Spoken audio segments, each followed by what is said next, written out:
Hello mga ka-journey, welcome back to my YouTube channel, Jess Journey. And sa mga hindi pa ako subscribe ng aking channel, please subscribe Jess Journey and click the notification bell para lagi kayong updated sa aking mga upload. And please guys, don't skip ads and malaking tulong po yan para sa akin. And syempre for today's video, ako nagpa-fried rice kasi may tirang kanin at saka chorizo at omelette na itlog kagabi. So pinried rice ko yan. Syempre nag-boil din ako ng okra. So ganito lang kasi simple. Yan, ang grabing init ng panahon.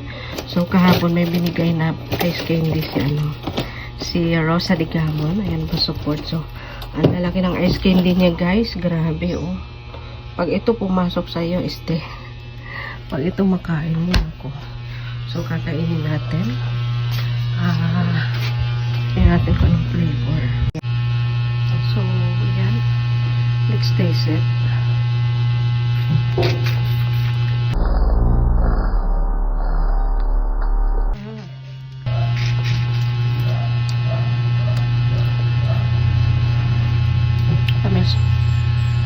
Yung flavor pala niya is avocado.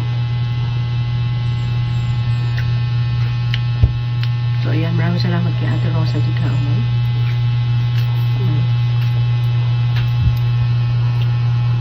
Sarap. Hindi ako masyado mahilig sa avocado. Pero pag ice candy, nakakain ako.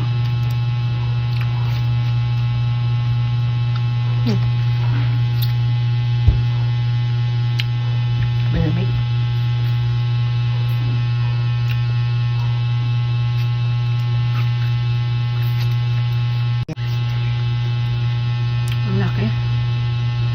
Siguro pag maubos ko to, pagkatapos kong kumain ito, susumpong yung sipon.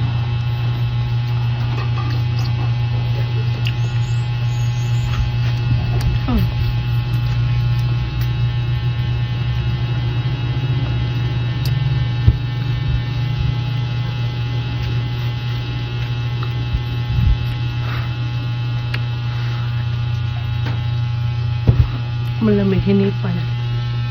Ganun po lang.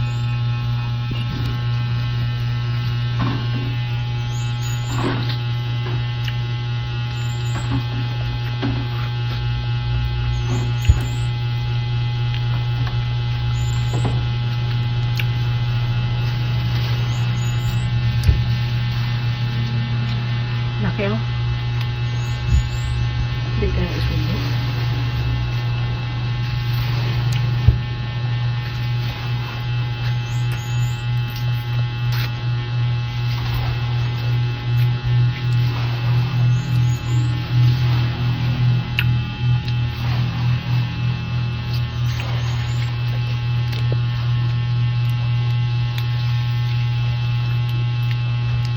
Yung mga kabataan noon,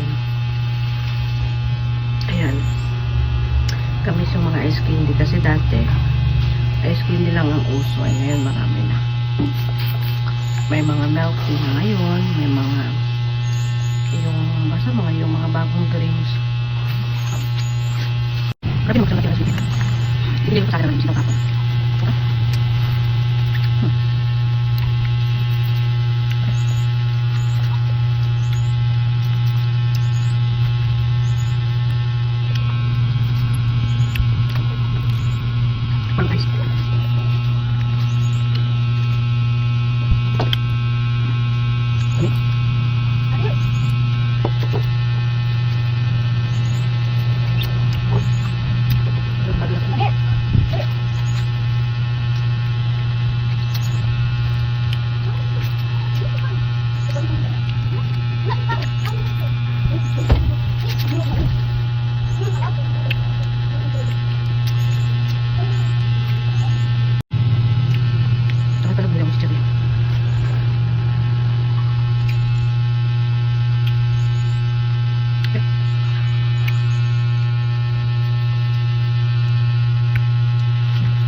Tawag dito, giant ice candy. Ang laki. Dito sa ngipin. Pero sarap siya. Ito na talagang ito. Ito na sa tignan ko. Bago siya ng video.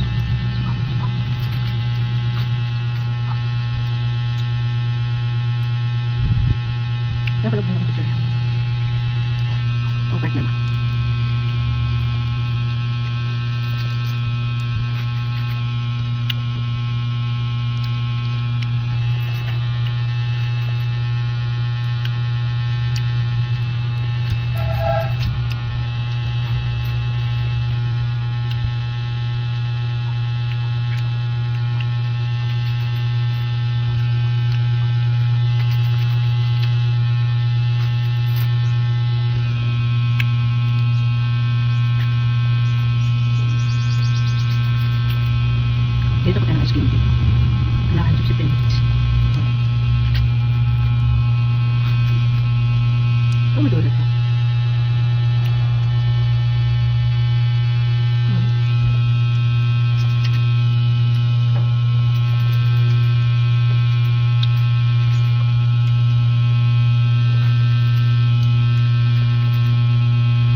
So, ayan, pumunta ako sa tindahan. May nakita akong boy bawang. Alam ko kasi sa boy bawang is purong lang siya corn. Pero nagulat ako pag open ko assorted. Yung parang dingdong na din. So, ayan, first time ko nakakain ng ganitong boy bawang na siya assorted. And okay naman yung lasa. Masarap din. Look like dingdong lang din. And may nahanap talaga akong chichirya na paborito ko. Yung sunshine. Hindi ko makita-kita sa mga tindahan na siguro pull out na yun.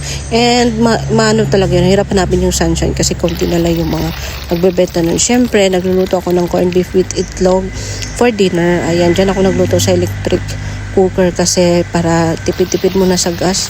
Baka biglang maubos at wala pa akong pambili ng gas. So, na-electric muna ako. So, ayan yung corned beef with itlog. Hindi na siya omelette. Naging siya scramble. And syempre, yung pancet, binigay ng auntie ko. Ininit ko siya. So, this morning na. And naprito din ako ng talong. Ayan. Kasi kagabi hindi nakakain. Kaya luto ko ng fried rice. So hindi muwi yung isang tao. Kaya ayan, ang fried rice ulit ako. Pero yung niluto ko kagabi na corned beef, yun yung sinahog ko sa fried rice at saka itlog. So ayan lang. Ganun lang kasimple yung breakfast. And syempre happy birthday kay Dajir. Ayan, more birthday to celebrate. Stay happy and good health always. Thank you so much sa walang sawang support. Dajir, alam ko na the best mo. And salamat syempre sa friendship. So, eto na yung pa-birthday ko kay Dajir. O, diba? May talong na with malupit na sausawan. Syempre, merong fried rice. So, eto na yung ko. Kakainin ko, magmukbang ako. Ayan. Yan, yung fried rice. Nilagyan ko ng kandila. Yung kandila is delicious. Thank you for watching.